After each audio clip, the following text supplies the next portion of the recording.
Hello friends, હું છું Nitaben cooking ચેનલથી. મારી ચેનલમાં ફ્રેન્ડ્સ તમારું ખૂબ ખૂબ સ્વાગત છે.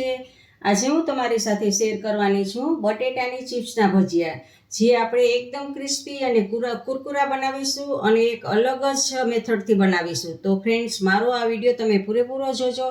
રેસીપી બનાવતા પહેલાં તમને મારી રેસીપી ગમે તો લાઈક અને શેર કરજો, અને મારી ચેનલને હજી સુધી સબસ્ક્રાઈબ ના કરી હોય તો સબસ્ક્રાઈબ કરજો અને બાજુમાં રહેલ બેલ આઇકન પ્રેસ કરજો, જેથી મારી નવી નવી રેસીપીના નોટિફિકેશન તમને મળતા રહે. તો ચાલો ફ્રેન્ડ્સ, બનાવીએ. જુઓ ફ્રેન્ડ્સ, આપણે બટેટાની ચિપ્સના ભજીયા બનાવવાના છે. તો જુઓ, મીડિયમ સાઇઝના મેં બટેટા લીધા છે, 5 બટેટા છે. તો એની આપણે આવી રીતે આમ છાલ ઉતારી લેવાની છે. પિલરની મદદથી આપણે બધા જ બટેટાની છાલ ઉતારી લઈએ. જો ફ્રેન્ડ્સ, આપણે બધા જ બટેટાની છાલ ઉતારી લીધી છે. તો હવે આપણે ચાકાની મદદથી અથવા તો તમારે ચિપ્સ પાડવાનું મશીન હોય એનાથી હું ચાકાના મદદથી જ વાળું છું. આવી રીતે આછી તમારે ચિપ્સ બનાવી લેવાની છે. જુઓ આવી. અને જો તમારે ચિપ્સના મશીનથી પાડવી હોય તો એવી રીતે પણ તમે પાડી શકો છો.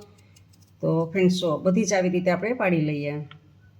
જુઓ ફ્રેન્ડ્સ, આપણે બટેટાની બધી જ ચિપ્સ પાડી લીધી હતી અને એને પાણીથી ધોઈ અને કોટનના કપડામાં લૂછી અને પછી એક કોટનના કપડામાં આવી રીતે આપણે પોરી કરી દીધી છે, જેથી કરીને થોડીક ડ્રાય થઈ જાય. તો આ ડ્રાય થાય છે ત્યાં સુધીમાં આપણે ચણાના લોટનું બેટર બનાવી લઈએ.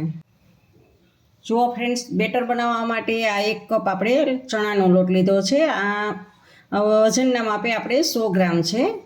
તો આ 100 ગ્રામ આપણે ચણાનો લોટ લીધો છે અને એમાં આપણે 1 મોટી ચમચી આપણે ચોખાનો લોટ એડ કરશું. જુઓ, આ લોટ એડ કરશું એટલે આપણે ભજીયા આપણા કુરકુરા, એકદમ ક્રિસ્પી અને કુરકુરા થશે. એટલે આ જ એક મેઇન વસ્તુ, તમારે ચોખાનો લોટ ઉમેરવાનું છે.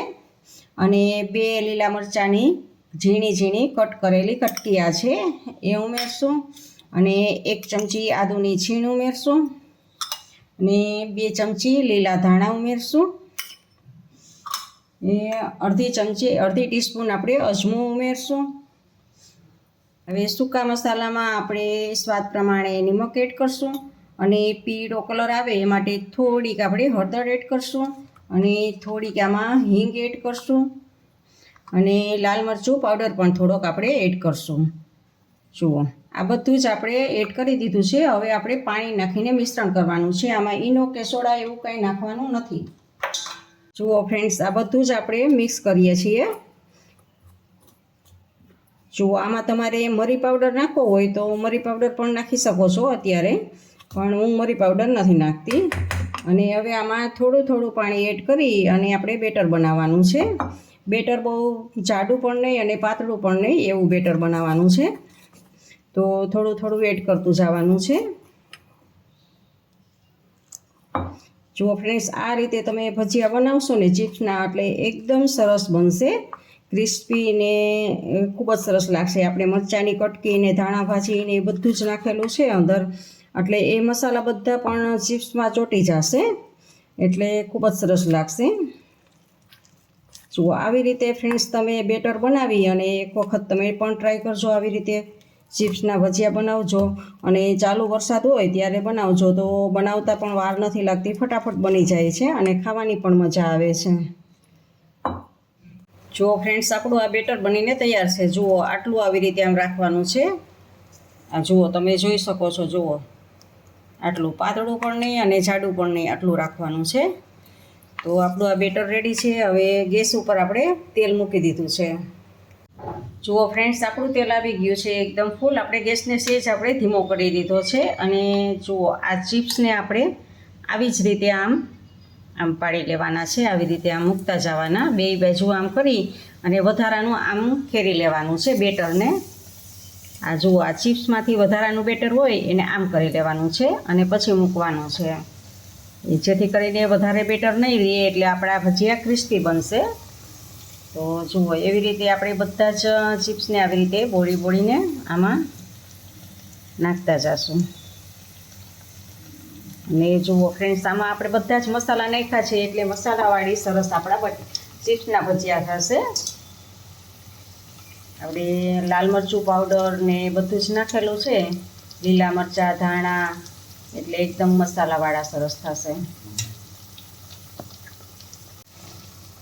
અને જુઓ ફ્રેન્ડ્સ, આ ફૂલે છે, જુઓ આ પૂરીની જેમ ફૂલે છે. જુઓ તમે જુઓ, આ ફૂલેલું છે. એવી રીતે આ ભજીયા તમારા સોડા કે ગમે એના વગર પૂરીની જેમ તમારા ભજીયા ફૂલશે અને એકદમ ક્રિસ્પી, અંદરથી બહારથી ક્રિસ્પી અને અંદરથી પોચા એવા થશે. તો જુઓ ફ્રેન્ડ્સ, જો ફૂલેલા જુઓ, તમે નજીકથી જોઈ શકો છો, એકદમ ફૂલેલા જુઓ, પૂરી જેવા છે. તો ફ્રેન્ડ્સ, આવી રીતે તમે પણ ભજીયા બનાવજો. જુઓ, એક પ્લેટમાં લઈ લઈએ. જુઓ ફ્રેન્ડ્સ, આમ ફટાફટી પાડવા જ માંડવાના છે. જો આવી રીતે તમે ચિપ્સને ટ્રાય કરી નાખશો ને એટલે સરસ ના થશે.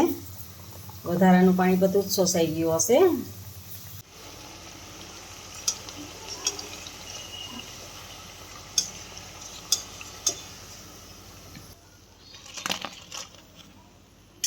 આપણા ચિપ્સના ભજીયા તૈયાર છે. ફ્રેન્ડ્સ, તમને મારી આ રેસીપી કેવી લાગી તે કમેન્ટ બોક્સમાં કમેન્ટ કરીને મને જરૂરથી જણાવજો. અને આપણે આ ભજીયા બનાવી લીધા છે અને ચટણીની તમારી રેસીપી જોતી હોય તો ઉપર આઈ બટન પર ક્લિક કરજો. ઇન્સ્ટાગ્રામમાં મારા પેજને ફોલો કરજો, મેં નીચે લિંક આપેલી છે. તમને મારી આ રેસીપી ગમે તો લાઈક કરીને તમારા ફેમિલી મેમ્બર્સ અને ગ્રુપમાં શેર કરજો. અને મારી ચેનલને સબસ્ક્રાઈબ કરવાનું ભૂલતા નહીં. આવજો, બાય. ફરી મળીએ નવી રેસીપી સાથે.